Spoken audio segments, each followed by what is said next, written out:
Very senior people at Buckingham Palace were very troubled by the appointment of Andy Coulson and tried to make it absolutely clear to the Prime Minister. I'm not sure whether this information ever got directly to the Prime Minister, but certainly got to senior figures at Downing Street about that concern. And that's only understandable. After all, the Queen's grandchildren had their phones hacked, and quite probably other members of the royal household. So hang on, just to be clear, you're suggesting that there were warnings from senior figures in Buckingham Palace to David Cameron and his team not to employ Andy Coulson? That's what I understand, yeah. Now, what evidence do you have of that? And can you tell us who? When you say senior figures, are you actually talking about members of the royal family conveying a message to David Cameron? Well, I think it would be perfectly natural for very senior members of the royal family to be very troubled about the appointment. After all, Andy Coulson was the editor of the News of the World when the Royal Prince's phones were hacked. That's not in dispute, and Andy Coulson indeed resigned from the News of the World expressly because of the hacking of the Royal Prince's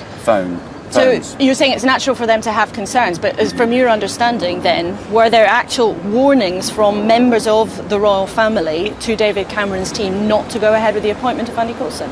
My understanding is that members of the royal family were very troubled about it, and which is only natural. I mean, I think any of us would expect that, really, and that there was certainly attempts to make sure that the Prime Minister understood that.